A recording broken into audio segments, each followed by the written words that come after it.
कर्माच्या बाबतीमध्ये माणसाच्या गुलामगिरीच्या रक्षणाच्या दृष्टीनं त्या कर्माची योजना केलेली आहे, त्या शब्दांचा प्रयोग केलेला आहे. भारतामध्ये हिंदू कर्म सिद्धांतामुळं मनुष्य मानसिक गुलामगिरीमध्ये अडकला आणि ती गुलामगिरी इतकी भयानक ठरलेली आहे की मनुष्य असं समजायला लागला की मागच्या जन्मामध्ये जे काही कर्म केलेलं आहे त्याचा परिणाम मी आता भोगतो आहे. बाबासाहेबांमध्ये फारच कडक शब्दामध्ये लिहिलेलं आहे की हा अत्यंत दुष्ट सिद्धांत आहे. कर्माचा असा अर्थ लावला तर माणसाच्या श्रमाला काही स्थान उरत नाही. सर्व काही गतजन्मीच्या त्याच्या कर्माने पूर्वनियोजित केल्यासारखं होईल आणि हा कर्मसिद्धांतामधला सर्वात मोठा धोका आहे. भारतीय माणसं जी बौद्धिक गुलामगिरीमध्ये आहेत त्याचं हे फार महत्त्वाचं कारण आहे, मोठं कारण आहे. कर्मसिद्धांताच्या चुकीच्या अर्थामुळं भारतीय मनुष्य बौद्धिकदृष्ट्या गुलाम झालेला आहे आणि निष्क्रिय झालेला आहे, उदासीन झालेला आहे, थोडक्यात दैववादी झालेला आहे. आणि दैववादी असल्यामुळं हा मनुष्य रूढी परंपरा आणि देवादिकांच्या वरती श्रद्धा यापासून सहजासहजी मुक्त होत नाही. ही गंमत आहे. बुद्धीला किती पटलेलं असलं तरी करताना त्याचा गोंधळ होतोच. कालच माझे एक मित्र मला कहाणी सांगत होते.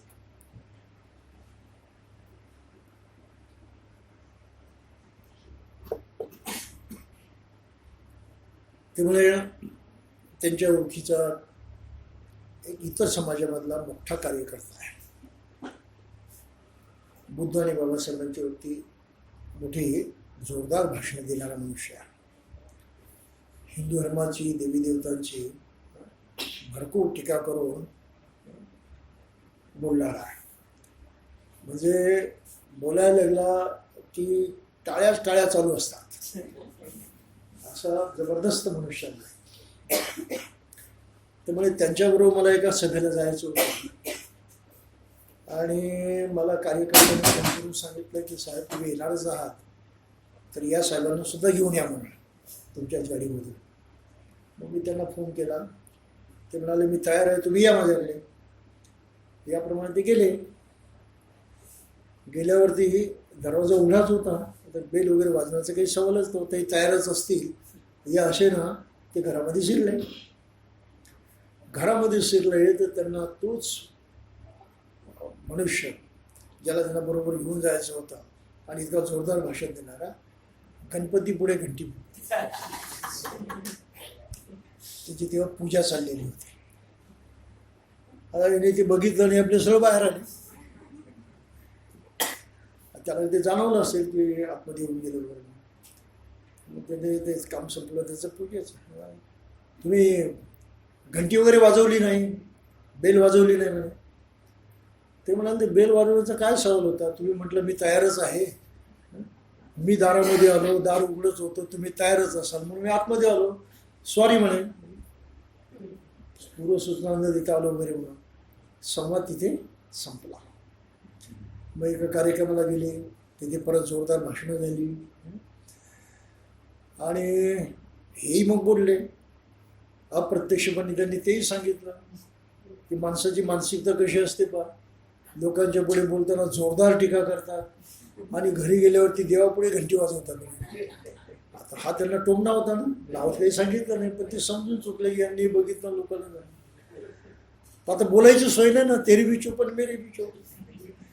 म्हणून जेव्हा आता एकत्रित परत यायचं, नाही मला आता काम आहे तुम्ही जा म्हणे, मी नंतर येतो. म्हणजे एकत्रित येण्याची सुद्धा मानसिकता राहिली नाही. तात्पर्य सांगण्याचं आहे की मनुष्य असा द्विधा याच्यामध्ये जगतो.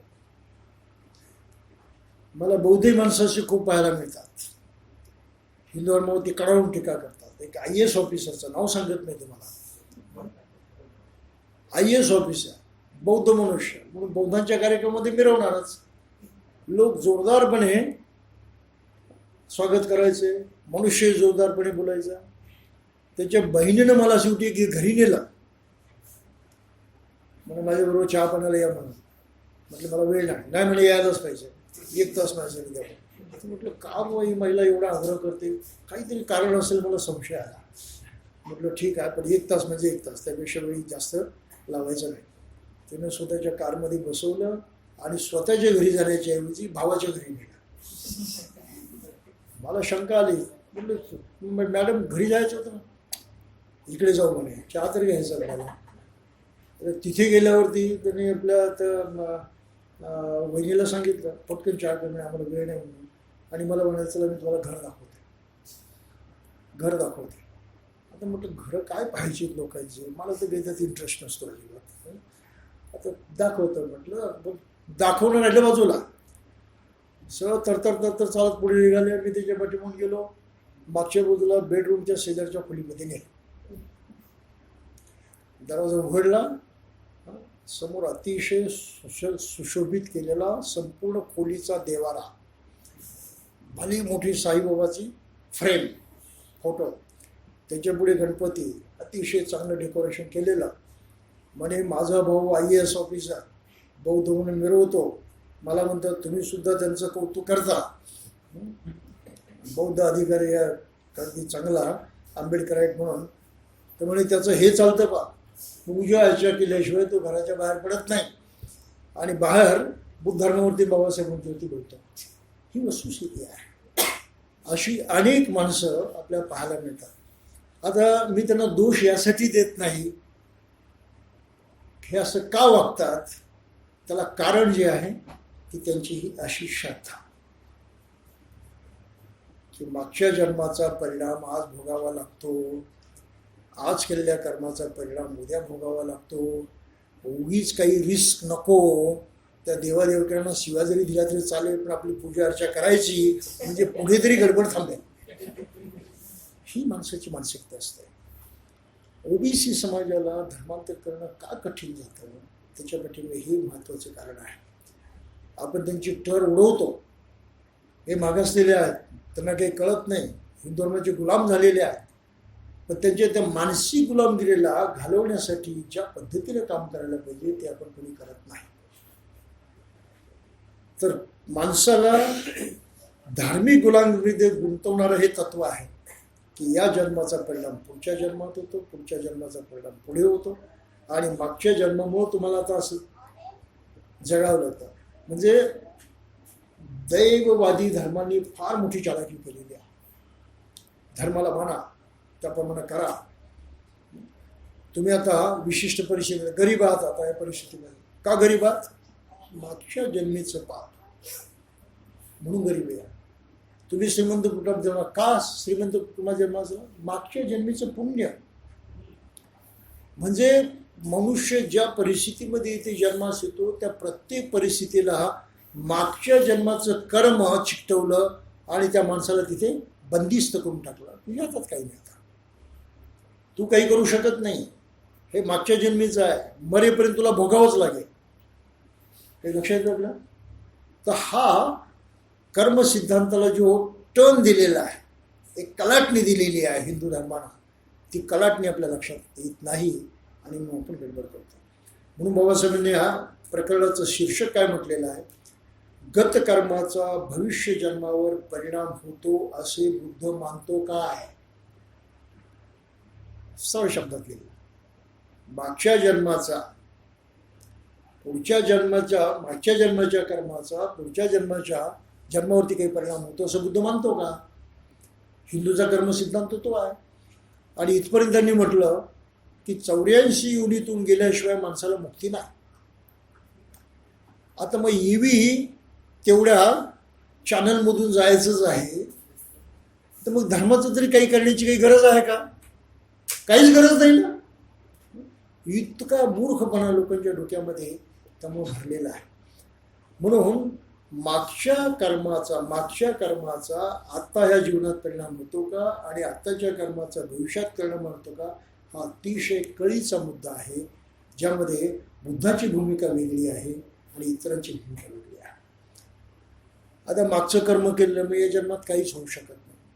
मग भाषा लोकांची कशी येते, ॲडजस्टमेंटची भाषा येते.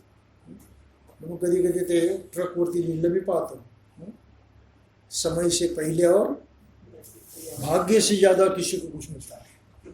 बस अडकलं त्याच्यामध्ये.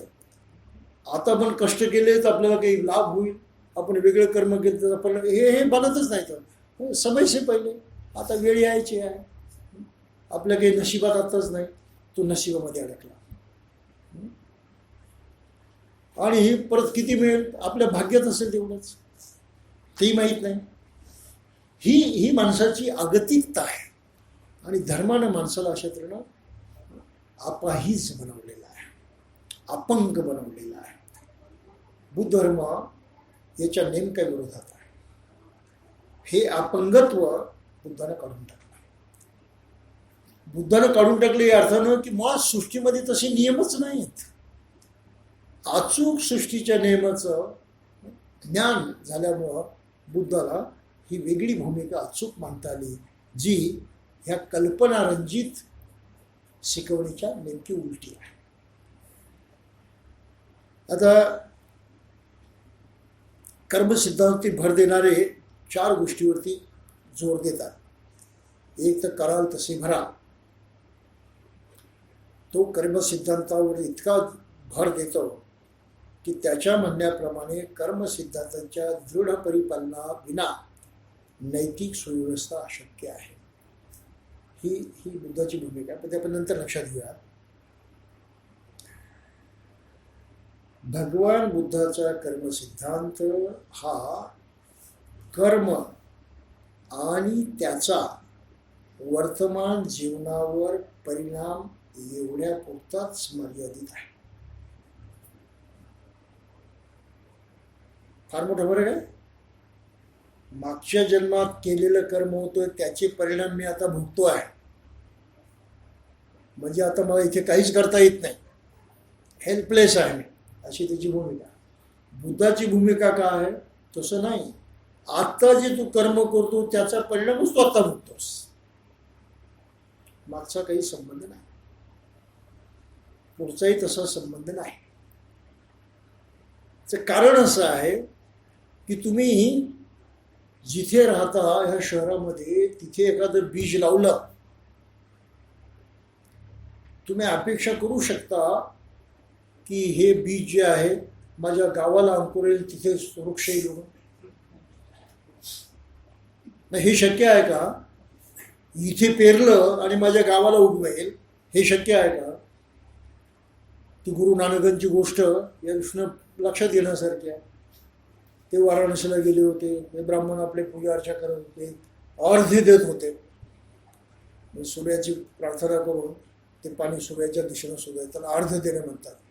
मग अर्घ्य दिलं की ते आपल्या पूर्वजांना जाऊन मिळतं. त्यांना तिथे पाणी मिळत नाही, ते इथून द्यावं लागतं, असं ते पूर्वजांना जाऊन मिळतं. ही त्यांची भूमिका. मग हे गुरु नानकही उतरले गंगेमध्ये. हे आमचं पूर्वेला चाललं होतं ना, सूर्य पूर्वेकडून उगवतो म्हणून पूर्वेला अर्ध देत होते. यांनी आपली पाठ फिरवली, केली पश्चिमेला तोंड, आणि तेच काम त्यांनी सुरू केलं. अरे ब्राह्मण वगैरे सारे हसायला लागले, अरे मूर्ख आत्म्या, पागल आहे म्हणून, संन्यासी आपण पागल आहे म्हणून. त्याला विचारलं कोणतरी काय करतो असं म्हणून. तुम्हाला काय नाही, मी तुम्ही जे करता तेच करतो. अरे पण म्हणजे सूर्य इकडे आहे, तिकडे अर्ध द्यायचं असतं, तेव्हा ते जाऊन मिळतं म्हणे आपल्या पूर्वजांना, म्हणून मी तेच तर करतोय. मला माझ्या शेताला पाणी द्यायचं आहे आणि ते शेत तिकडे पंजाबमध्ये पश्चिमेला, म्हणून मी पाणी देतो तिकडे. तू पागल आहेस, वेडा आहेस, हे असं कधी होतं का? आणि मग तुमचं जर पाणी इतक्या लांब जातं तर माझं शेत तर जवळच आहे म्हणे.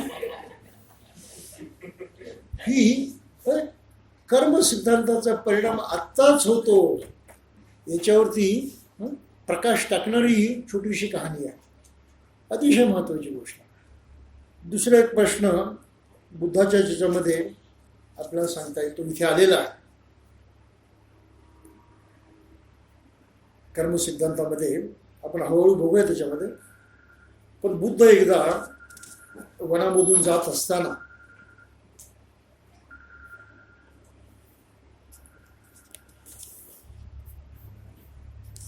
नाही ते आपण नंतरच बोलू, पण पुढच्या ह्याच्यामध्ये जो आलेला आहे भाग आताच काही त्याच्यावरती बोलण्याचं कारण नाही.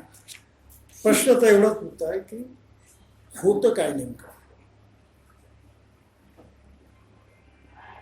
बाबासाहेब म्हणतात जन्मताच माणसात काही व्यंग असले तर त्याचेही कारण त्याचे गतजन्मीचे दुष्कर्म असं म्हटले जाते. हा अत्यंत दुष्ट सिद्धांत आहे. कर्माचा असा अर्थ लावला तर माणसाच्या श्रमाला काही स्थान उरणार नाही.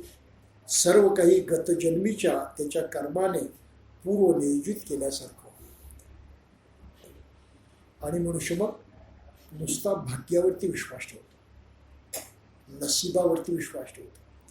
आता भाग्य नशीब आलं की मग पंचांगाने भविष्य आलं सर एक मोठा धंदा त्यातून उभा राहतो, ही वेगळी गोष्ट आहे. परंतु यामुळं माणसाची मानसिकता खच्ची होते. आज जे काही भोगतो आहे त्याच्यातून काही चारा नाही, काही उपाय नाही, काही मार्ग नाही असं म्हणून तो नैराश्यामध्ये पडतो आणि आगतिक होऊन तो जीवन जगतो, हेल्पलेस होऊन तो जीवन जगतो. हा माणसाच्या प्रयत्नाला आडसर ठरतो की आता काही केलं पाहिजे, प्रयत्न केले पाहिजे, याच्यात सुधारणा केली पाहिजे. त्याला तसं वाटत नाही तर सुधारणा होऊ शकत नाही. माझ्या हातामध्ये काहीच नाही आहे, मागच्या जन्मामध्ये असंच घडणार आहे, मी काही करू शकत नाही, काही केलं तरी त्याचा उपयोग नाही. म्हणून मनुष्य निष्क्रिय बनतो. माणसाला निष्क्रिय त्याच परिस्थितीमध्ये डांबून ठेवायचं, ती परिस्थिती बदलण्याचा काहीही प्रयत्न त्याच्या हातून होणार नाही असा बंदोबस्त करायचा. एवढं मोठं कार्य हिंदूंनी कर्मसिद्धांताचा असा अर्थ लावून केलेला आहे. या मानसिकतेतून जोपर्यंत भारतीय माणसं मुक्त होत नाहीत तोपर्यंत त्यांची प्रगती होणार नाही.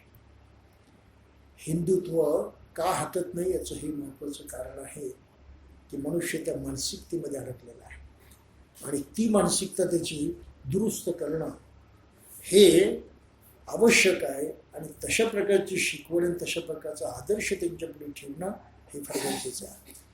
आणि हे काम करण्यासाठी भारतामध्ये बुद्ध धर्माची गरज आहे. बौद्धांनी ते करून दाखवावं तरी त्यांना कळेल. थोडंसं कळायला लागलेलं आहे लोकांना, फक्त थोडं कळायला लागलेलं आहे, सर्व कळत नाही. काय कळायला लागलेलं आहे की आधुनिक भारतामधला बाबासाहेबांचा अनुयायी किंवा बौद्ध म्हणणारी जी काही माणसं आहेत ज्यांची अस्पृश्यता नष्ट झाली आणि ते इतरांच्या बरोबरीनं जगायला लागले आणि शिक्षणाच्या माध्यमातून त्यांची सतत प्रगती होत आहे, हे आता बहुजनांना थोडंसं कळायला लागलेलं आहे. आणि काय समजायला लागले, शिकल्यामुळे हे लोक पुढे गेले, आपण आहोत तिथेच आहोत. आणि त्याचा एक अप्रत्यक्ष धडा आता हे लोक घ्यायला लागलेले आहेत की आपल्याला सुद्धा शिक्षणाचीच कास धरली पाहिजे, आपल्याला त्यांच्यासारखंच काही केलं पाहिजे. पण हा वरवरचा परिणाम आहे. त्या भाग्यातून नशिबातून ते काही सुटलेले नाही. म्हणून बौद्धांना त्यांना दुसरा धडा देण्याची गरज आहे की त्यातून कसं सुटायचं. खरं म्हटलं बौद्धांनी सुद्धा दुसरा धडा शिकण्याची आवश्यकता आहे. इथपर्यंत झालं ते बाबासाहेबांच्या उपकारामुळे, हे आता लोक कबूल करतात. परंतु आजही एवढं सारं होऊनही तो गणपतीची पूजा करत असेल तर प्रॉब्लेम आहेच. आणि बडी बडी माणसं करतात. नरेंद्र जाधव आपण नाव ऐकलं असं, इकॉनॉमिस्ट, गणपतीची पूजक आहे. त्यांनी कबूल केलं. मग त्यांचं नाव मी काय घेतलं तर त्यांनी मत कबूलच केलेलं आहे. मासिकामध्ये त्यांची जाहिरात आली आहे, मुलाखतच झालेली आहे, मी गणपतीला मानतो. आणि आता दुसरं उदाहरण आपल्याला देता येईल ना, काही असो. तर या ज्या गोष्टी आहेत मनुष्य त्या मानसिकतेतून मुक्त होणं गरजेचं आहे. म्हणून ती मानसिकता थोडीशी आपण समजावून घेऊया. बाबासाहेब म्हणतात शब्दाच्या साम्यामुळं हा परिणाम होतो. तर काय घडतं ते पहा. पालीमध्ये एक सूत्र आहे, त्या सूत्रामध्ये एक यक्ष बुद्धाला जाऊन विचारतो, हिंदू सूत्र म्हणून आहे. यक्ष बुद्धाच्या जवळ जाऊन म्हणाला, भगवान म्हणतात पार्थिव आकार रूप म्हणजे जीव नव्हे. मग जीव शरीर कसा होतो, सशरीर कसा होतो? जीवाला ह्या अस्थी हे जठर कुठून मिळतात? आईच्या गर्भाशयात हा आत्मा कसा लटकलेला असतो? हे त्या यक्षाने त्याला विचारलं. बुद्धाने त्याचं उत्तर दिलं आहे, प्रथम कलल होतो, नंतर अर्बुद, त्यापासून पेशी वाढते आणि पेशीपासून घन होऊन तो वृद्धी पावत राहतो. या घनात पुढे केस, लव, नखे येऊ लागतात आणि जे काही अन्न पेय आई घेते त्यावर पर्यायानं आईच्या गर्भाशयातील बालक जगतेली वाढते. ही सारी कन्सेप्शनची प्रोसेस सांगितलेली आहे की ही गर्भधारणा कशी होते, गर्भ कसा वाढतो हे आज आपल्याला माहीत आहे. त्या भाषेत, त्या काळाच्या भाषेमध्ये ही अशी मीमांसा केलेली आहे. अशा तऱ्हेनं मनुष्य वाढतो. त्यामुळं आत्म्याचा तिथे संबंध नाही. आत्मा नसल्यामुळं हिंदूंचं म्हणणं की त्या आत्म्यावरती परिणाम झालेला आहे तो पुढे चालू राहतो, याचाही काही संबंध नाही तिथे. बुद्धाची भूमी आहे की भौतिक प्रक्रिया आहे आणि या भौतिक क्रियेमध्ये अशा पद्धतीनं हळूहळू वाढ होत जाते. आता कर्माचा परिणाम जर होतो तो कशा पद्धतीने होतो हे पाहण्यासाठी परत आपल्याला पंचस्कंधाकडे जावं लागतं. पंचस्कंधामध्ये काय म्हटलेलं आहे?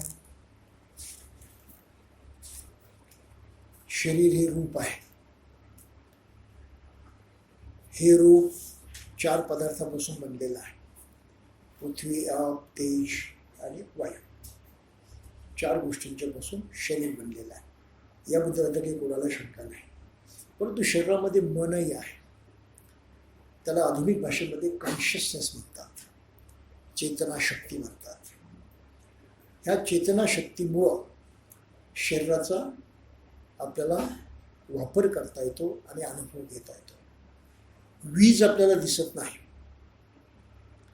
पण या तारेमधून वीज आहे हे आपण कसं जाणू शकतो?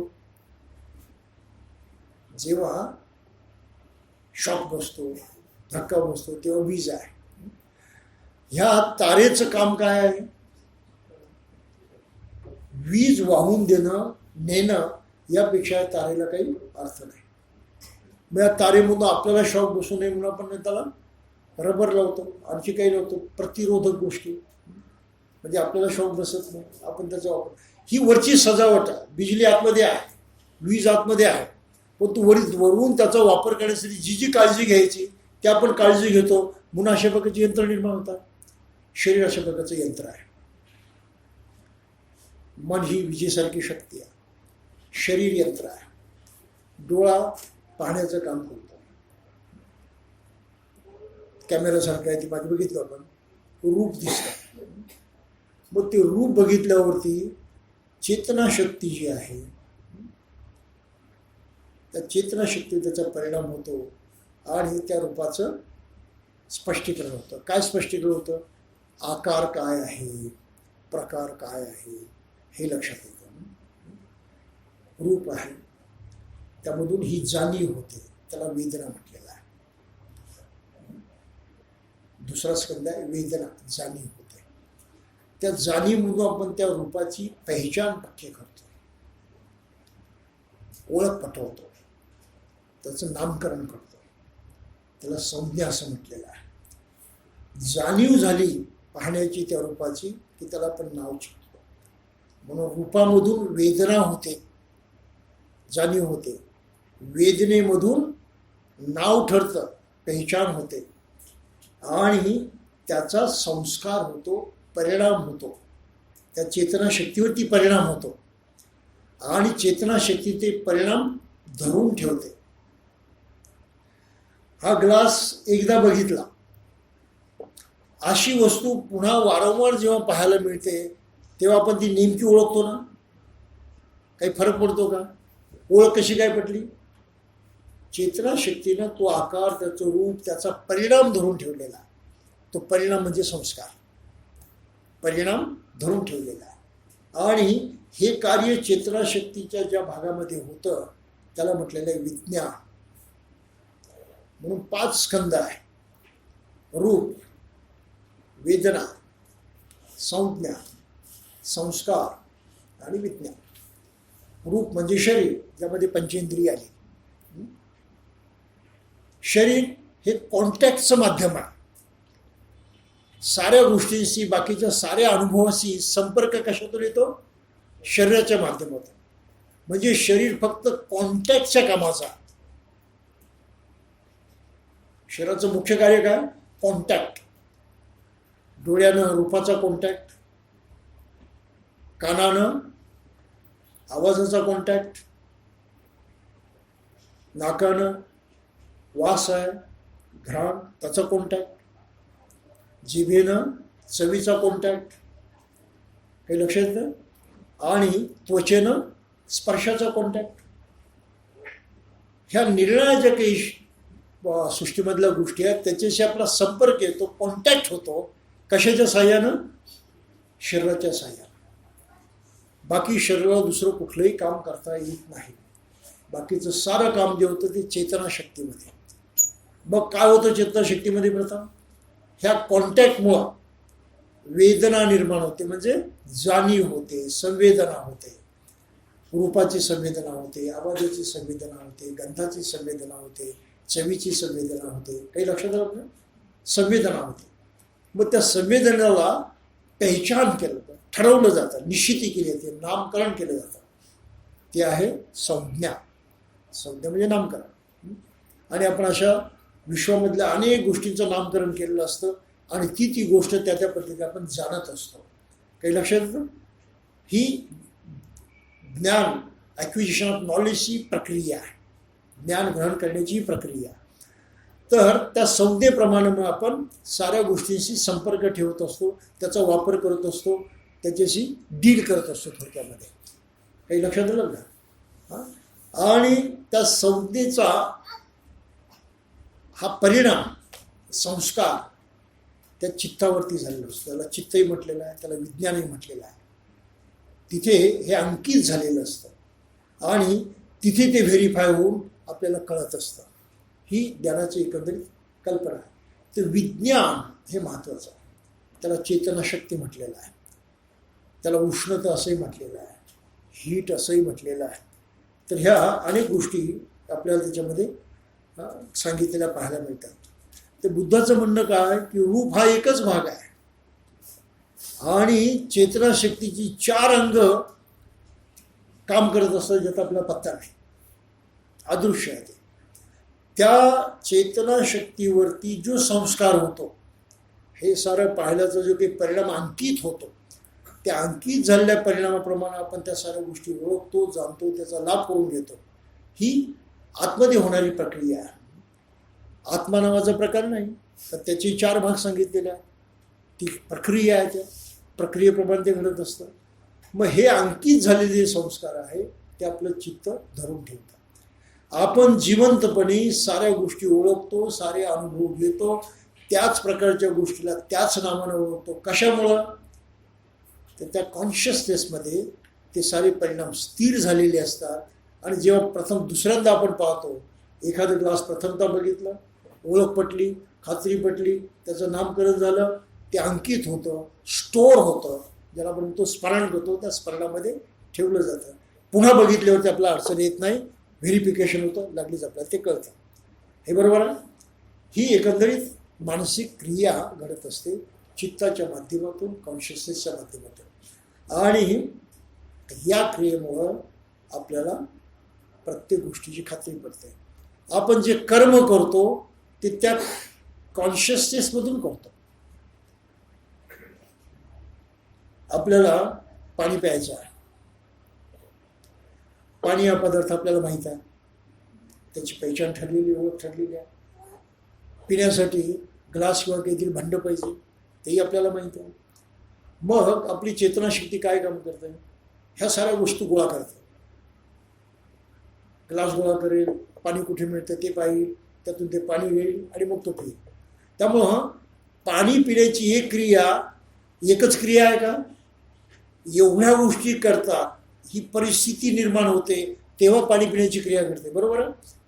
याला कंडिशन म्हटलं, की वातावरण निर्माण झाल्याशिवाय ती कृती घडत नाही. मग नुसताच पाणी पिला म्हणजे कर्म झालं असं नाही. ते कर्म होण्यामध्ये एवढ्या साऱ्या गोष्टी एकत्रित याव्या लागतात, एक वातावरण घडावं लागतं, तेव्हा ती पिण्याची क्रिया पूर्ण होतं. हे काही लक्षात आलं आपल्या? तर अशा प्रकारे कंडिशन को प्रोडक्शन परिस्थितीमधून एकत्रितपणे निर्मित होते. कारणाला परिस्थिती लागते, एकच कारण असत नाही. कारणांची परंपरा असते, एक समुच्चय असतो आणि त्या समुच्चयातून दुसरा समुच्चय निर्माण होतो आणि त्या प्रत्येकामध्ये एक एक प्रधान कारण असतं. तर हा बुद्धानं सांगितलेला कर्म घडण्याच्या पद्धतीचा मामला आहे. प्रोसेस ही अशी प्रोसेस होते. तर चेतनाशक्तीवरती ह्या गोष्टी अंकित होतात. इथपर्यंत ठीक आहे? हे अनुभव शरीर असेल तरच होऊ शकतात की शरीर नसल्यावरती होऊ शकतात? कॉन्टॅक्ट फक्त शरीराच्या माध्यमातून होता. कॉन्टॅक्टच तुमचं तुटलं तर बाकीच्या कुठल्याही गोष्टीचा वापर करता येत नाही. मृत्यूनंतर होतं काय? कॉन्टॅक्ट तुटलं, शरीर संपलं, तेव्हा बाहेरच्या पदार्थाशी आमचा संबंधच येत नाही. आम्ही त्या बाबतीमध्ये काही करू शकत नाही. ही तर गोष्ट करूया. म्हणून मेलेला मनुष्य गेला आपल्यातून, तुम्ही काही करू शकत नाही.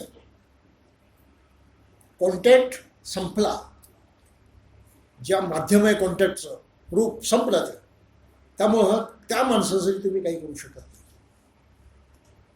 मग मेलेल्या माणसाला अन्न द्या, श्राद्ध पक्ष घाला, पिंडपात करा, त्याच्यासाठी काय केलं? किती पागलपणे लोक काय करत राहतात ते पहा.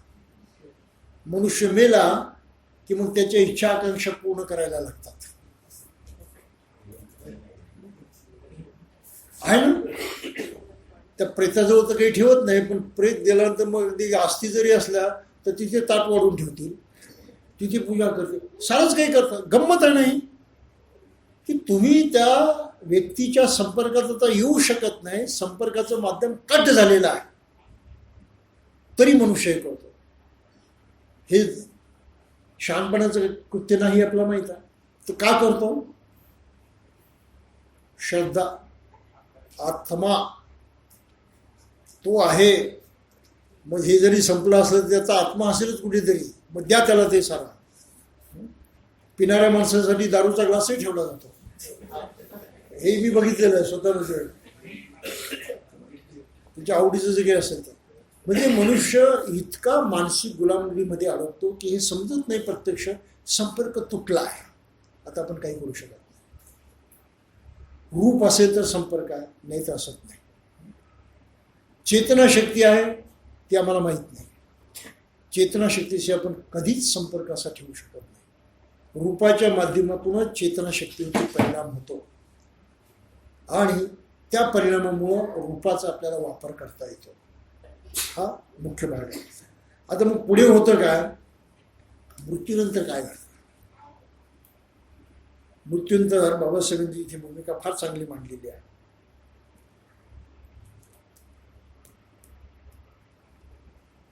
शरीर वंशानुगत माता पित्यांकडून प्राप्त होते आणि त्यामुळं शरीरावरती माता पित्यांच्या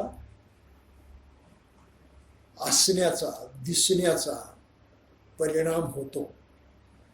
म्हणून आपण म्हणतो कोणी बापासारखा दिसतो, कोणी आईसारखा दिसतो वगैरे. तो शारीरिक धारणा. जसं आई बापांचं शरीर असेल त्याचे काही ना काही परिणाम आपल्याला मुलांच्या मध्ये पाहायला मिळतो. पण त्याचबरोबर दुसरी गोष्ट आपल्याला पाहायला मिळते की एकाच आई बापांची मुलं स्वभावानं कधी सारखी नसतात.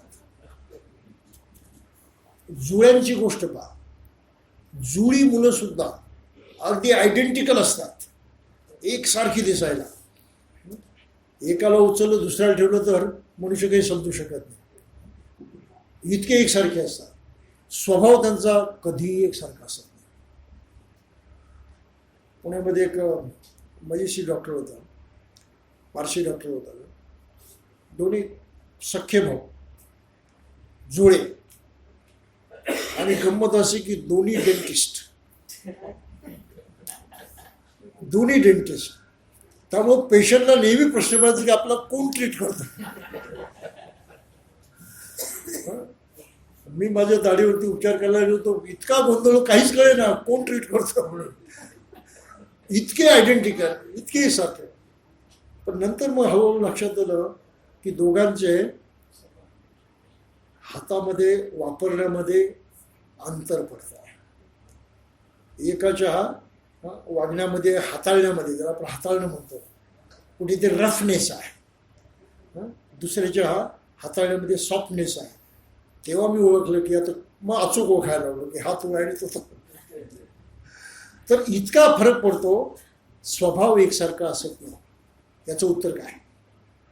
हिंदूंचं उत्तर ठरलेलं आहे, आत्म्यावरती जसा परिणाम झाला असतो त्याप्रमाणे प्रत्येक माणसाचा आत्मा वेगळाच असतो, म्हणून ते वेगळेपण आहे. बुद्धाचं म्हणणं तसं नाही.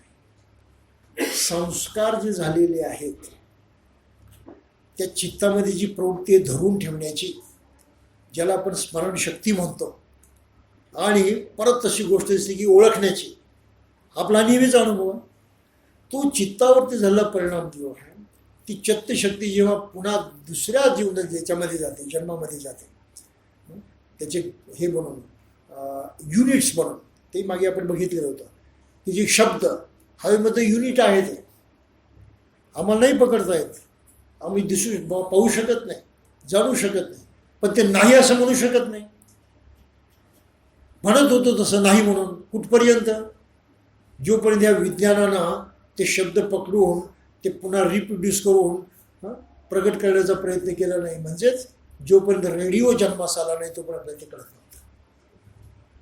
ही गोष्ट करूया. रेडिओच्या विज्ञानामुळे झालं काय की हवेमध्ये असणारे शब्द तुम्हाला गोळा करता येतात, पकडता येतात, ते पुन्हा डिकोडिफिकेशन करून प्रगट करता येतात जसे तसे. म्हणजे तो शब्द कुठे हरवलेला नाही, त्याचा एक पुंजका, त्याचं एक युनिट, त्याचं एक अस्तित्व त्या अदृश्य स्वरूपामध्ये आहे. अदृश्य का?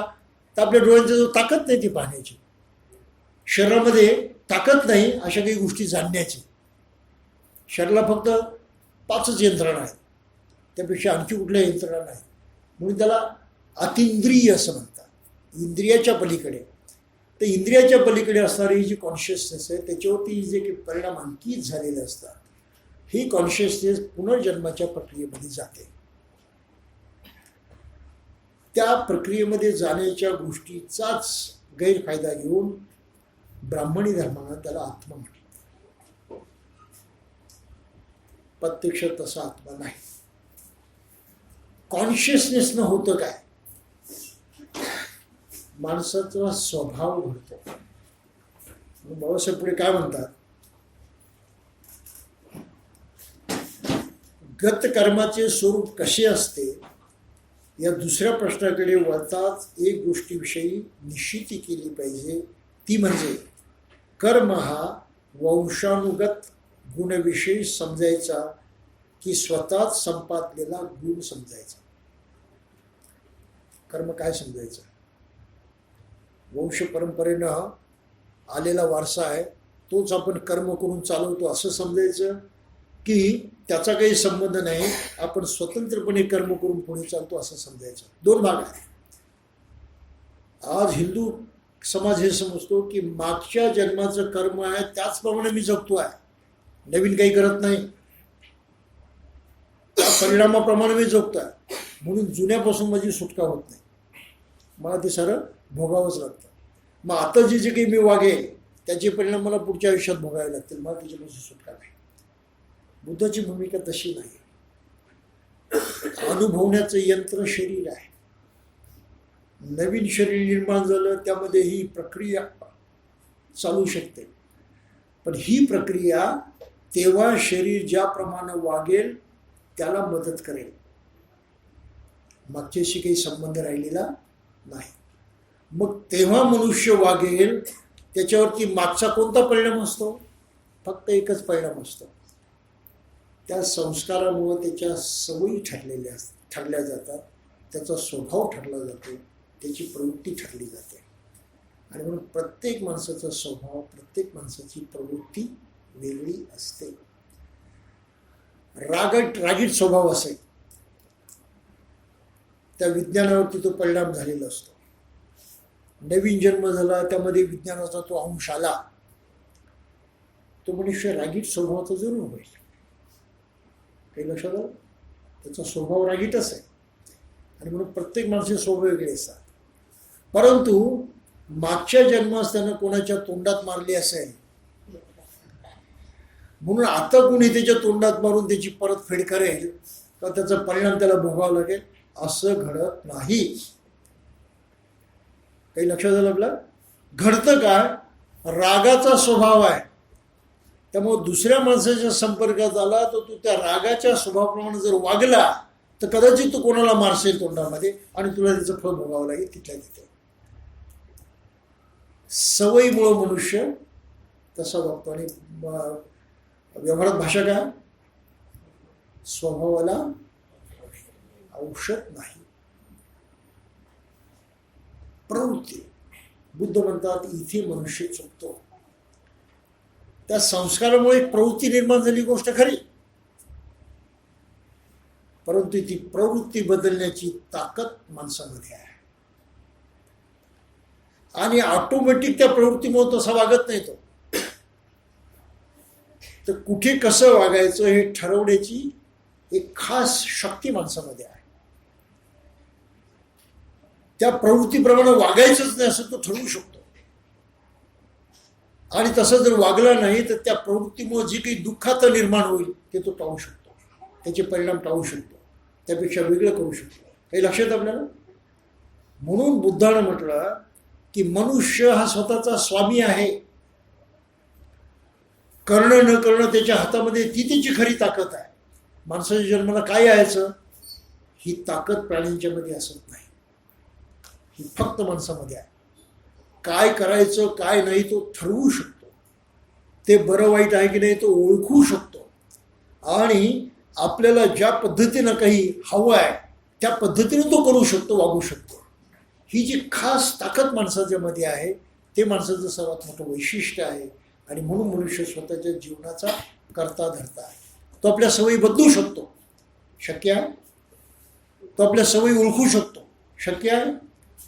कशाचा काय परिणाम होतो तो जाणू शकतो, बरोबर आहे. ही जी माणसाची ताकद आहे ती लक्षात घेता बुद्धाचं म्हणणं असं आहे की मागच्या जन्माचा ऑटोमॅटिक परिणाम कोणावरती होत नाही. तेव्हा जे काही केलेलं असेल ते आता भोगावं लागतं, हे चुकीचं आहे. फक्त एक प्रवृत्ती बनलेली असते, त्या प्रवृत्तीचा तुम्ही वापर करता, तो ज्या प्रमाणात तुम्ही आता वापर करा त्या प्रमाणात त्याचे परिणाम भोगावे लागतील. आत्ता वापर कराल तर, त्या प्रवृत्तीचा जर आता वापरच केला नाही, वाईट प्रवृत्ती असेल, नाही वापर केला तर दुष्परिणाम व्हायचे नाहीत. म्हणून मागच्या जन्माचा ऑटोमॅटिक परिणाम होतो, त्याच्यातून माणसाला सुटका नाही, हे चुकीचं आहे. हा हिंदूंचा सिद्धांत खोटा आहे. त्याप्रमाणे वास्तवात काहीही घडत नाही. जे काही घडतं ते वेगळ्या पद्धतीने घडतं आणि ते पूर्णपणे माणसाच्या हातामध्ये असतं. म्हणून बाबासाहेबांनी काय वाक्य वापरले ते, गतकर्म हे माणसा समवेत जाते असं म्हणण्यापेक्षा ते वारसा म्हणून येते हे म्हणणे अधिक संयुक्तिक आहे. बुद्ध ते वारसावरती आलेला आहे. एक गोष्ट आहे की बुद्ध भिक्षू संघासह जंगलातून जात असताना काही हाटयोग करणारे लोक त्यांना भेटले आणि त्यामधून काही जैन लोक भेटले. तर ते उपास तापास करतात, कर्मकांड करतात फार. त्यांच्याशी संवाद झाला असताना बुद्धांनी त्यांना विचारलं की आपण काय करतात. ते म्हणे अशा अशा प्रकारे आम्ही कर्मकांड करतो आहे. कशासाठी? तर म्हणे मागच्या जन्मी जे पाप केलेलं होतं ते नष्ट करण्यासाठी आणि या जन्मामध्ये पुण्य संपादन करण्यासाठी. बुद्धानं साधे प्रश्न त्यांना विचारले की तुमचा हेतू ठीक आहे, पण तुम्ही अशा प्रकारे जे वागता आहात मागच्या जन्माचं पाप नष्ट करण्यासाठी, तर मला सांगा, मागच्या जन्मी तुम्ही किती पाप केलं होतं? म्हणजे माहीत नाही. मग आता तुम्ही हे आचरण केलं आहे त्याच्यामुळं किती कमी झालं म्हणजे तेही माहीत नाही. मग आता तुम्ही करता त्याच्यामुळं किती पुण्य मिळालं तेही माहीत नाही. अरे मग ज्याचा आगापिछाच तुम्हाला माहीत नाही त्यासाठी तुम्ही करत बसले, त्याच्यामध्ये कोणतं शहाणपण आहे? बुद्ध प्रत्यक्षवादी आहेत, कल्पनेवरती आधारित नाही. म्हणून मागच्या जन्मात पाप केलेलं असेल, माझी प्रवृत्ती पाप करण्याची असेल, फक्त प्रवृत्ती पाप करण्याची असेल, पण ते पाप जसेच्या तसं मला इथे भोगावं लागेल हे शक्य नाही. काही लक्षात आलं आपल्याला? माझी सवय झालेली असेल तसं बघतो. उदाहरणार्थ पहा, एक चांगलं उदाहरण आहे. मनुष्य दारू प्यायला लागतो, काही दिवसानंतर कसा होतो? पक्का होतो. कुठल्याही दारुड्या माणसाशी बोला, दारू पिणं चांगलं आहे का? काय उत्तर देतं? कधी कोणीच म्हणत नाही. प्रश्न असा पडतो की एवढं सारं कळत असूनही ते पिण्याचं काय थांबवत नाही? काय कारण आहे? दारुडे लोकांशी बोलताना मला जे कळलं ते असं म्हणे, तेव्हा अशी अवस्था निर्माण होते की शरीरामधल्या पेशी ना पेशी डिमांड करतात.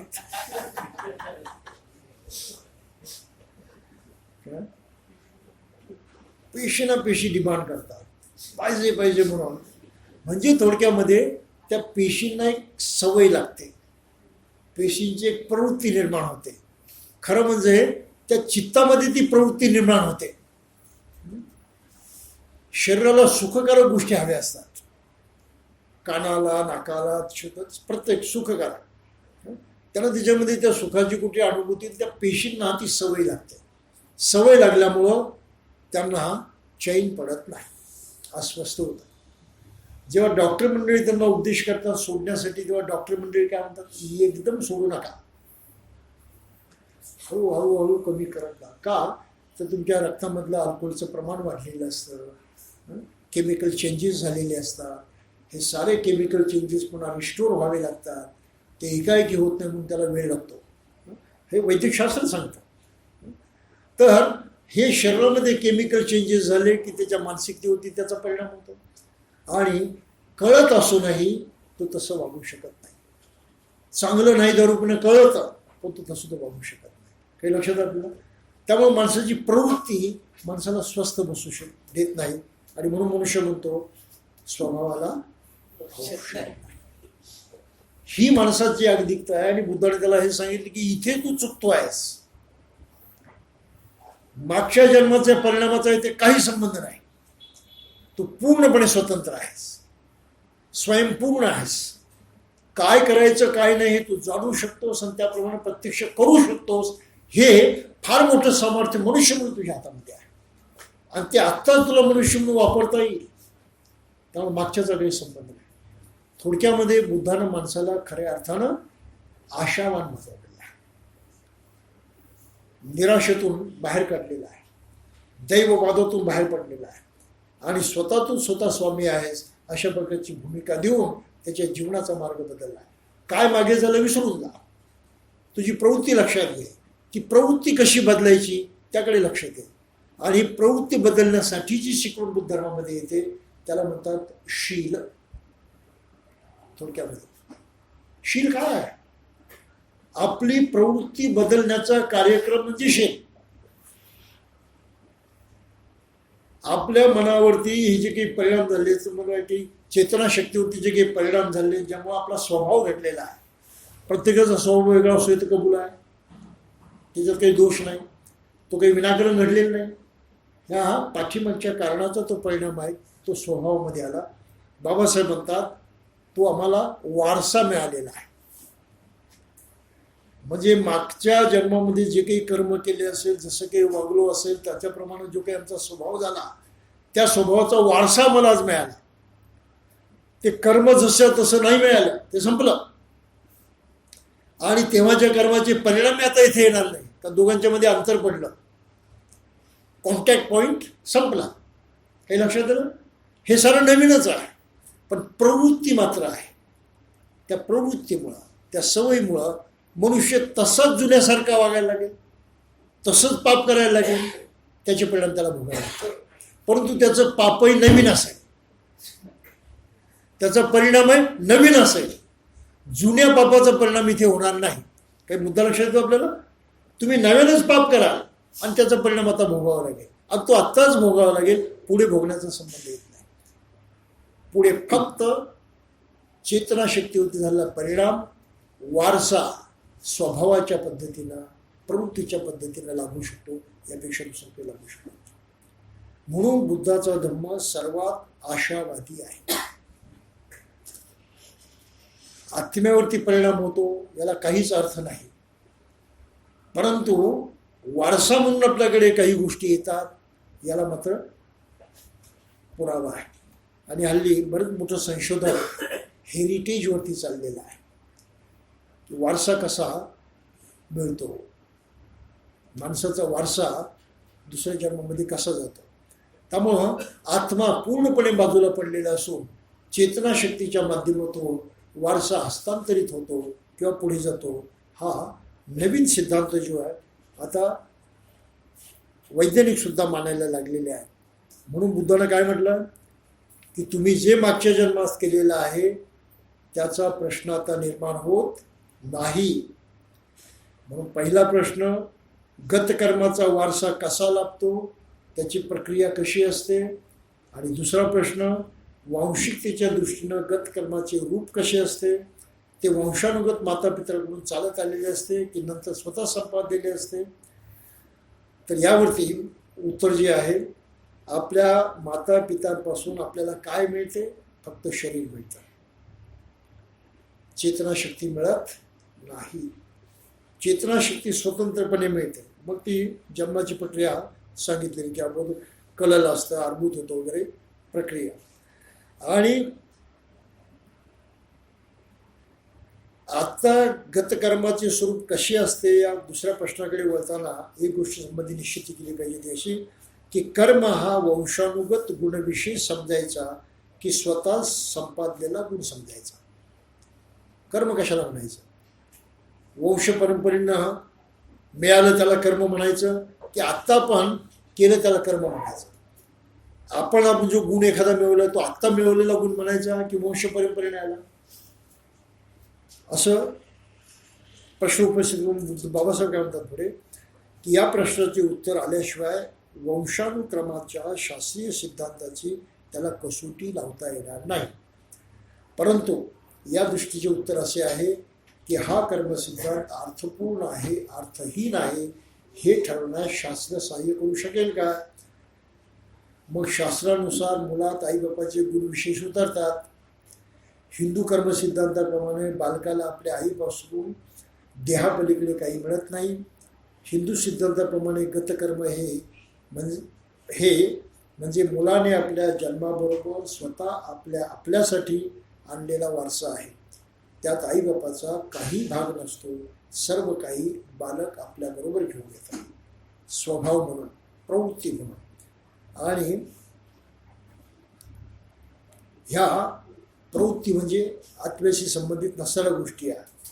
म्हणून बुद्ध पुढे काय म्हणतात की जर पुनरुत्पत्ती झाली नाही तर तो आपल्या कर्माच्या परिणामापासून मुक्त होतो, जर पुनरुत्पत्ती झाली तर तो मुक्त होणार नाही. म्हणजे स्वभाव बदलला तर तो मुक्त होतो, स्वभाव नाही बदलला तो मुक्त होत नाही. मग आता माणसाच्या हातामध्ये काय आहे? स्वभाव. स्वभावाशी संबंध असतो, स्वभाव बदलायचा की नाही आपल्या हातामध्ये. त्यामुळे मागच्या जन्माच्या परिणामाचा संबंधच नाही काही. स्वभाव जर बदलला, मागचं सारं संपलं काय असेल ते, एरवी त्याचा परिणाम होत नाही, परंतु सारा परिणाम उलटा होतो. आपण वेगळ्या दिशेने पुढे जाऊ शकतो. आणि मग एक चांगलं उदाहरण इथे दिलेलं आहे नागसेनेच्या वक्तीमध्ये. राजा मिलिंदाने त्याला विचारलं की जर पुनरुत्पत्ती झाली नाही तर तो आपल्या कर्माच्या परिणामापासून मुक्त होतो, जर पुनरुत्पत्ती झाली तर तो मुक्त होणार नाही, असं नागसेनेनं उत्तर दिलं. राजा मिलिंदाने प्रश्न विचारला, नागसेन एक उदाहरण देऊन आपले म्हणणे स्पष्ट करा. राजा म्हणतो, असे समज एक मनुष्य दुसऱ्या माणसाचे आंबे चोरतो, चोरणारा शिक्षापात्र ठरतो का? राजा म्हणतो, होय. परंतु दुसऱ्या माणसाने ज्या आंब्याचे बीज जमिनीत लावले होते ते आंबे त्याने चोरलेले नाहीत, मग तो शिक्षापात्र का? ज्या माणसानं ज्या आंब्याचं बीज लावलं होतं ते तर आंबे चोरलेले नाहीत, तो आंबा संपला, मग याला शिक्षा का? त्याचा तर आंबा घेतला नाही ना, याला शिक्षा का? मग राजा म्हणतो, कारण त्याने जे आंबे चोरले ते लावलेल्या आंब्याचेच परिणाम स्वरूप होता. त्याने जो आंबा लावला होता त्याचा परिणाम होता, आणि त्या परिणाम स्वरूप जे आंबे आले होते त्याला चोरले. म्हणून लिंक कुठे आहे? परिणामाशी लिंक आहे. त्या आंब्याशी लिंक नाही. तो आंबा संपला, तो गेला, आता नवीनच निर्माण झालेला आहे, त्याचा आत्ता संबंध आलेला आहे. म्हणजे मागच्या जन्माशी काही संबंध आहे का? काही संबंध नाही. तो आंबाही संपला आणि ते सारच काही संपला. त्याचप्रमाणे हे राजा नामरूप चांगले अथवा वाईट कर्म करते आणि त्या कर्मापासून दुसरे नामरूप जन्मास येते, म्हणजे स्वभाव जन्मास येतो, प्रवृत्ती घडते. आणि म्हणून पहिले नामरूप आपल्या दुष्कर्मापासून विमुक्त राहू शकत नाही. त्या स्वभावामुळं जुन्यासारखंच तो करतो. त्या आंब्यामुळं त्याचीच गुणवत्ता दुसऱ्या आंब्यामध्ये येते. त्या गुणवत्तेपासून आंबा वेगळा राहू शकत नाही, परंतु तो पूर्णपणे वेगळा असतो. जुन्या आंब्याशी त्याचा संबंध नसतो. तेव्हा नामरूपाने कर्म केले तेव्हा त्या कर्माचे पुढे काय होते? तर ज्याप्रमाणे आपली सावली आपल्याला सोडत नाही त्याप्रमाणे गत कर्मही त्याच्याबरोबर जाईल. पण मग ती कर्मे आहेत असे त्याला कोणाला ती कर्म दाखवता येणार नाही. मग उदाहरण देऊन राजा म्हणतो, वृक्षाला जी फळे अद्याप यायची आहेत हे राजा दाखवता येतील का? ती भावी फळे इथे आहेत, तेथे आहेत असं कोणाला म्हणता येईल का? राजा म्हणतो, नाही. त्याप्रमाणे हे राजा, जोपर्यंत जीवनाचे सातत्य खंडित झाले नाही तोपर्यंत कृतकर्मे दाखवता येत नाहीत. जीवन पुन्हा पुन्हा निर्माण होत जातं. ती प्रक्रिया जोपर्यंत थांबत नाही तोपर्यंत गतकर्माचा स्वभाव म्हणून येणारा जो काही वारसा आहे तो थांबत नाही. परंतु त्या वारशाप्रमाणे मनुष्य त्या नव्या जीवनामध्ये नव्यानंच कर्म करतो. जुन्याचा परिणाम त्याला भोगावा लागत नाही. त्याचं कर्मही नवीन असतं, त्याचा परिणामही नव्याने घेत असतो. हा इथला मुख्य सिद्धांत आहे. ब्राह्मणांनी काय केलं? नाही, आत्मा आहे, जुनं जे जे केलं ते आता सारं भोगावंच लागतं. हा परिणाम हे आहे ना, चुकीचा सिद्धांत आहे. याला विज्ञानामधला लॉ ऑफ प्रॉक्सिमिटी लागू होतो, म्हणजे जवळिकीचा नियम. आग लागली, ज्या पदार्थाला आपण पेटवतो तोच पदार्थ जळतो ना, दुसरा पदार्थ जळतो का? मग त्या पदार्थाला आग लागली तर तो पदार्थ तिथेच राहून दुसरीकडे कुठे आग निर्माण होते का? होऊ शकत नाही. ज्वाला निर्माण करणारे द्रव्य ज्याच्यामध्ये आहेत ते जर पेटवले गेले तर अग्नी तिथेच राहील, कारण त्या द्रवाचा वापर होतो. ज्वालाग्रही गोष्टींचा वापर तिथे होतो. ज्वालाग्रही गोष्टी संपल्या, ज्वाला विझून जाते. त्याप्रमाणे पुरवठा जो आहे, संस्कारांचा पुरवठा संपला, अग्नी विझून जातो. संस्काराचा पुरवठा चालू राहिला, अग्नी जळत राहतो. म्हणून जुन्या जीवनापासून मोकळा झाला, पण ते विज्ञानावरती परिणाम झाला आहे. तुम्ही इथे नव्यानं जगायला लागला. पण राग येण्याचा स्वभाव आहे. आता या जीवनामध्ये आयुष्यभर रागवतच राहील तर काय होईल? रागाचे जेवढे परिणाम व्हायचे तेवढे आताच भोगावे लागतील. त्यातून काही मुक्तता नाही. पुन्हा तो स्वभाव पुढच्या जन्मामध्ये गेला तर पुन्हा तसंच होईल. परंतु या जन्मामध्ये रागाप्रमाणे वागायचं नाही असा प्रयत्न केला तर ते शक्य आहे माणसाला. बुद्ध हेच म्हणतात की आत्ता शक्य आहे माणसाला, ही इतर कुठल्याच प्राण्याला शक्य नाही. म्हणून मागचा जरी वारसा आलेला असला कर्माचा तरी तो न बदलणाऱ्या आत्म्यासारखा नाही. ठोस नाही, नैनन सिद्धंती शस्त्राने न दवती पावका वगैरे, कायम स्वरूपाचं नाही ते. म्हणून नित्य अशी ती गोष्ट नाही, ती अनित्य गोष्ट आहे. आत्ता आली, स्वभाव नवीन झाला, तुम्ही नव्यानं वागायला लागला, नवीन परिणाम व्हायला लागले. ते परिणाम तसे चालू ठेवायचे की बदलायचे हे तुमच्या हातामध्ये आहे. आणि तुम्ही जर ते बदलले तर त्यातून मुक्त होऊ शकता. परिणाम जन्माप्रमाणे ते संस्कार जे चालू राहतात ते संस्कार तुम्ही खंडित केले. पुनर्जन्म होण्याची जी प्रक्रिया आहे त्या प्रक्रियेचे संस्कार तुम्ही खंडित केले, तुम्ही निर्वाणाला पोचता, पुन्हा जन्म होत नाही. म्हणून ज्याला मुक्ती आपण म्हणतो किंवा निर्वाण म्हणतो, ते निर्वाण बुद्धानं जितक्या शास्त्रीय भाषेमध्ये स्पष्ट केलेलं आहे तसं दुसरं कोणी म्हणले नाही. आणि ते बाहेरून कोणी कोणाला देऊ शकत नाही. निर्वाण ज्याचं त्यालाच मिळवावं लागतं. आणि त्याचा अर्थ एकच आहे की आपल्या ह्या स्वभावाची वंश परंपरागत स्वभावच फक्त मिळतो आपल्याला. त्या चेतनाशक्तीवरती अंकित झालेला असतो तो. आणि त्याप्रमाणे माणसाला तो स्वभाव नव्या जन्मामध्ये लागतो. त्या स्वभावाची दखल घेऊन त्याच्यात त्यानं बदल केला, तो सुखाला जगू शकतो, आपल्या जीवनात बदल होऊ शकतो. कारण त्यात बदल करण्याचं जो तो कर्म करेल त्या कर्माचा परिणाम त्याला तिथेच मिळेल. हे आपण बघितलेलं. हात उगारला, कोणाला मारलं तर समोर तो मनुष्य असावा लागतो. लॉ ऑफ प्रॉक्झिमिटी, निकटता, जवळीकता, जवळिकीमध्येच कर्माचा परिणाम होतो. एक कर्म इथे केले आणि परिणाम तिकडे झाला हे कधी होत नाही. एका जन्मात कर्म केलं, पुढच्या जन्मात परिणाम झाला, ते शक्य नाही. तर ब्राह्मणांनी जो काही घोटाळा केलेला आहे, आत्म्याची कल्पना करून त्याला नित्य निरंतर म्हणून आणि त्याच्यात काही सुधारणा करता येत नाही, ते कोणाच्या हातामध्ये नाही, ते शेवटी ईश्वराच्या हातामध्ये, तोच मुक्ती देईल म्हणून कायम त्याला ईश्वरी शक्तीचा गुलाम जे बनवलेला आहे, ते माणसाचं सर्वात मोठं दुर्भाग्य आहे. सर्वात मोठा अन्याय माणसावरती ईश्वरी धर्मांनी अशा प्रकारचं तत्त्वज्ञान निर्माण करून केलेलं आहे. त्याला परावलंबी बनवलेला आहे, त्याला निष्क्रिय बनवलेला आहे, त्याला दैववादी बनवलेला आहे आणि त्याचं जीवन त्यांनी पूर्णपणे अपाहिज करून टाकलेलं आहे, अपंग करून टाकलेलं आहे. बुद्धानं उलटं सांगितलं की मनुष्य अपंग नाही. स्वभाव त्याचा असेल असू दे, पण त्यामध्ये बदल करण्याची त्याचं आज ताकद आहे. तो आज करू शकतो. आज जे करतो त्याचे परिणाम त्याला इथेच पाहायला मिळतात. त्यासाठी पुढे थांबण्याची गरज नाही.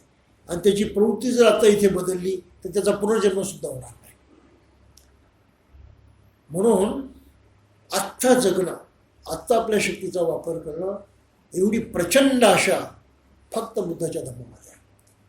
बाकीचे सारे धर्म निराशावादी आहेत, कारण सारे दुसऱ्यावरती अवलंबून आहे. मोक्ष कोण देईल? ईश्वर देईल.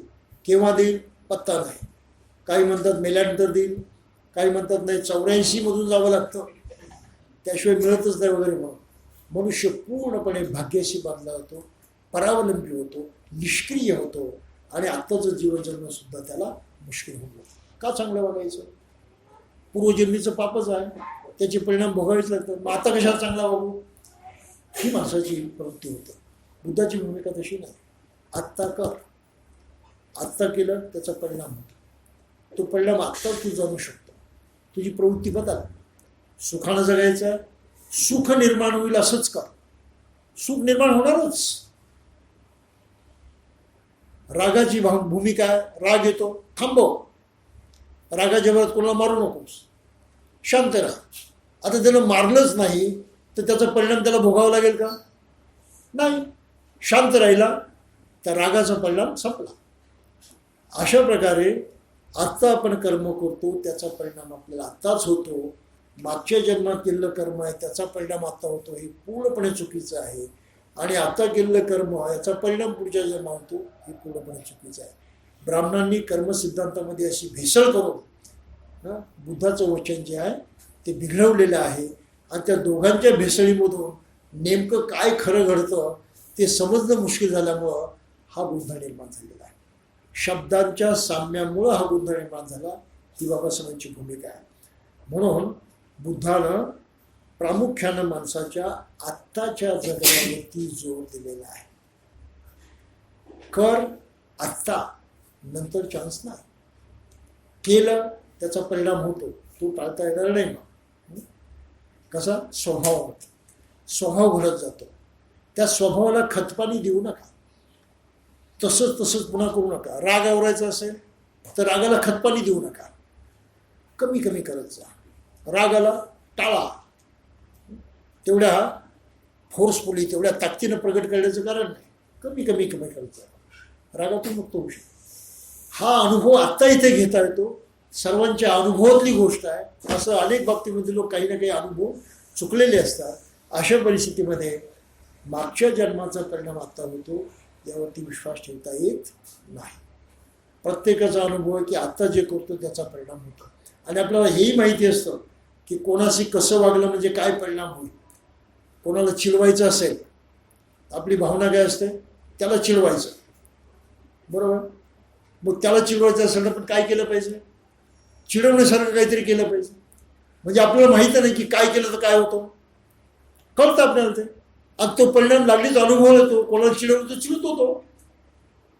प्रत्यक्ष आताच घडतं ना. असं तर होत नाही की आता त्याला चिडवलं तो पुढच्या जन्मामध्ये चिडला, असं नाही होऊ शकत. किंवा आता आपण त्याला चिडवतो नाही, तर मागच्या जन्माचा कर्म म्हणून तो चिडला, असंही नाही ते.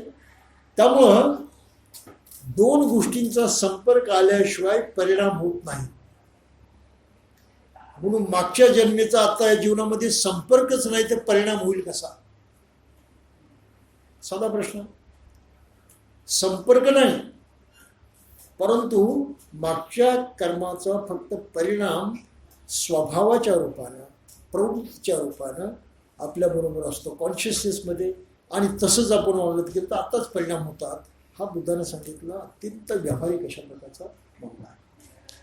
म्हणून गत जन्माचा भविष्यावरती परिणाम होतो, म्हणजे मागच्या जन्माचा आत्ता परिणाम होतो असं बुद्धानं सांगितलं नाही.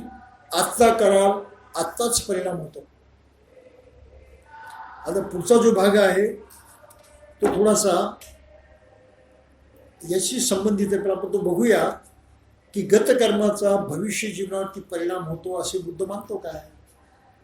हाच प्रश्न पुढे चालू आहे की आता आपण कर्म केलं त्याचा भविष्याच्यावरती परिणाम होतो असं बुद्ध मानतो का. तर मानतो की नाही ते आपण या पद्धतीने लक्षात घेऊ. आता फक्त एवढंच आपण लक्षात घेतलं की आत्ता जे आपण करतो त्याचा परिणाम आत्ताच होतो. काय परिणाम होतो काय नाही हे आपण जाणू शकतो. कोणता परिणाम आपल्याला पाहिजे कोणता नको हे आपण ठरवू शकतो. नको असलेला परिणाम आपण टाळू शकतो. पाहिजे तो परिणाम आपण प्रत्यक्षात उतरवू शकतो. हे आज इथे आपल्या अनुभवाच्या कक्षेमध्ये घडतं. आणि म्हणून मनुष्य फक्त प्रेझेंटमध्ये जगतो, वर्तमान काळात जगतो, करतो वर्तमान काळात, अनुभवतो वर्तमान काळात. भूतकाळाचा संबंध तिथे येत नाही आणि भविष्यकाळाचा सुद्धा संबंध इथे येत नाही. तर एवढंच आपण लक्षात घेऊया आणि पुढे आणखी काही याच्यातले बारकावे राहिलेले आहेत ते स्पष्ट करून हा विषय संपूया. जय हिंद. विचारायचं होतं तुला. हां महामुद्दल्याचा जो मर्डर झाला, हां त्या प्रकरणात त्याचा स्वभावाचा परिणाम होता की त्याचे कर्म. कारण धम्मपदामध्ये कर्म हा शब्द वापरलाय अनंत असल्यामुळे स्वभाव तर सहज बदलू शकतो. अनंत असल्यानंतरही त्यांचा जो मर्डर झाला तो कर्माचा परिणाम म्हणायचा की स्वभाव. आपण पुढच्या याच्यामध्ये पाहणार आहोत की कर्माचा सिद्धांत आपण एक तपासला, आणखी पुढचा तपासायचा होतं. एका माणसाच्या कर्माचा परिणाम त्याच्यावरती होतो, पण त्याचप्रमाणे दुसऱ्याचा कर्माचा परिणामही इतरावरती होतो. हा एक वेगळा सिद्धांत आहे जो बुद्धाने पुढे मांडलेला आहे की इतराचं कर्म तुम्हाला बाधक होतं, तुम्ही त्याला जबाबदार नसता, ते इतरांचं कर्म असतं, ते तुम्हाला बाधक होतं आणि विनाकारण बाधक होऊ शकतं. ते त्याला कुठलंही कारण असत नाही, तुम्ही त्याला निमित्त असू शकत नाही.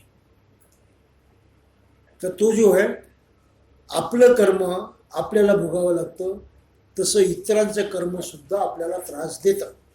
हा जो दुसरा सिद्धांत आहे त्याची जी संबंधित मोगलांची गोष्ट आहे ती आपण पुढच्या वेळेस बघूया. ते कर्म तर त्याचंच होतं ना, त्यांनी आई वडिलांची हत्या केली होती. त्याचा परिणाम म्हणून त्याला ते म्हणतात. नाही नाही तसाचा अर्थ तो ब्राह्मणी पद्धतीनं तसा अर्थ सांगितला होतो, तो चुकीचा अर्थ आहे. त्याचं कर्म हे अशा पद्धतीने त्याला भोवलं अशातला भाग नाही. तो दुसऱ्याचं कर्म त्याला भोवलं हा महत्वाचा भाग आहे. त्याचं कर्म त्याला नाही भोवलं, दुसऱ्याचं कर्म त्याला भोवलं. तो त्या प्रवृत्तीतून मुक्त झालेला होता. त्यामुळं तशा प्रकारचं पुन्हा कृत्य त्याच्यातून होणं शक्य नसतं. बुद्धाची भूमिका अशी आहे, जसा स्वभाव बनला आहे त्या स्वभावामुळे मी तसंच कृत्य करत जातात आणि त्याचे परिणाम होतात. इथे तसं नाही आहे. कृत्य दुसऱ्यानं केलेलं आहे, परिणाम याला भोगावा लागलेला आहे. आणि मग तिथे सुद्धा लॉ ऑफ प्रॉक्झिमिटी, एकमेकाच्या सान्निध्यात वावरत असताना एकमेकाच्या कर्माचा एकमेकावरती कसा परिणाम होतो त्याची संबंधित गोष्ट आहे ती. त्यामुळे त्याला ज्यांनी मारलं त्या मारणाऱ्यांच्या कर्माचा परिणाम होता तो. आता मृत्यू कशामुळं येईल ही एक आणखी भानगड आहे त्याच्यामध्ये. काही लोकांना वाटतं की तसं सरळ मेला तर मग चांगलं झालं, ते ॲक्सिडेंट झाला जरा वाईट झालं, ते कुणी मारलं खून झालं मग फारच वाईट झालं. ते हे आपली प्रमाणं आहेत, आपलं मोजमाप आहे. कोणत्या मृत्यूला काय म्हणायचं. बुद्धाच्या भाषेत मृत्यू कसाही येऊ मृत्यू आहे. मोगला असाही मरणार होता तसाही मरणार होता. आजारी पडून मेला असता, आणखी काही दुसऱ्या निमित्तानं मेला असता, कोणी मारलं म्हणून मेला. कोणत्या कारणामुळं तुम्ही मेला ते महत्वाचं नाही.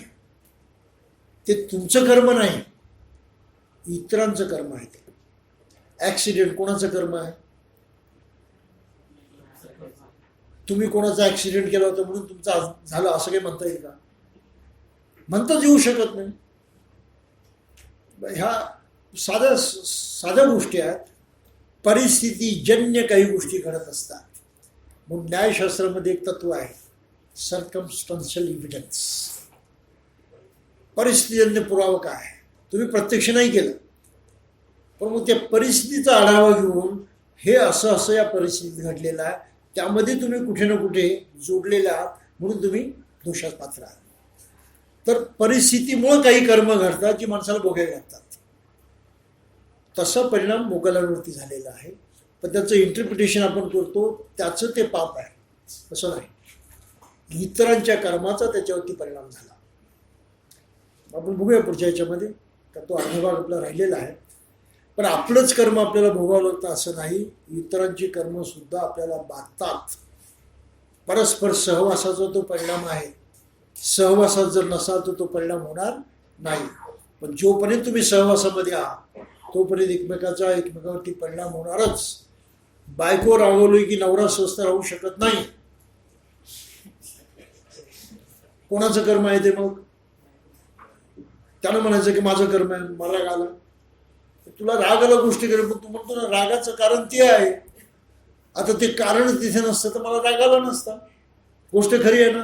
म्हणजे याचा अर्थ दुसऱ्याचं कर्म बाधलं ना, हा पुरावा आहे ना त्याचा, की तुम्हाला राग आला नसता, तुम्ही स्वतः शांत राहिला असता. पण जवळचं कोणी आहे ते रागवल्यामुळं तुम्हाला राग आला. जबाबदारी कोणाची. तुमचं कर्म आहे ते, दुसऱ्याचं कर्म आहे ना. ही थोडीशी भानगड लक्षात घेतली पाहिजे. तर त्यावरती आपण नंतर बोलूया. ठीक आहे.